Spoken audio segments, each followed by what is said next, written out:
तो बच्चों, आज हम बात करेंगे 12वीं कक्षा की कविता एक बूंद की।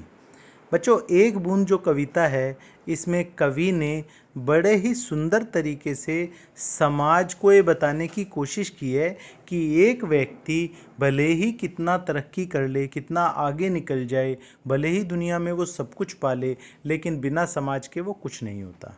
तो चलिए बच्चों, शुरू करते हैं कविता एक बूंद। बच्चों, कवि कहता है इस कविता में कि एक बूंद जब सागर से ऊपर उठती है तो सूरज की रोशनी उस पर पड़ती है। उस समय वो एक बूंद सूरज की रोशनी को पाकर, सूरज की रोशनी के कारण चमकने लगती है, उसमें सूरज की किरणें समा जाती हैं। कुछ पल के लिए वो नश्वरता को भूल जाती है, इस बात को भूल जाती है कि उसे नष्ट भी होना है, उसे ख़त्म भी होना है, या उसे उस सागर में वापस गिरना है जिस सागर से वो निकली थी। पल भर के लिए वो नश्वरता को भूल जाती है, कुछ पलों के लिए वो इस बात को भूल जाती है और रंग जाती है सूरज की किरणों में।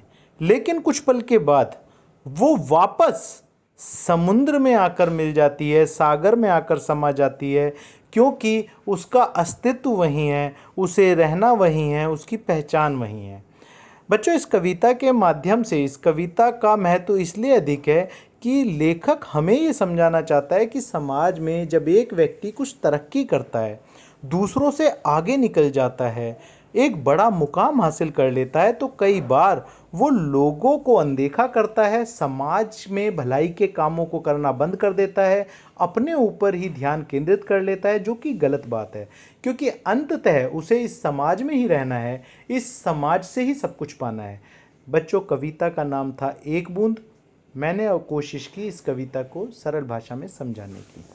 मिलेंगे अगली कविता के साथ। ये कविता इतनी ही थी क्योंकि एक छोटी कविता है।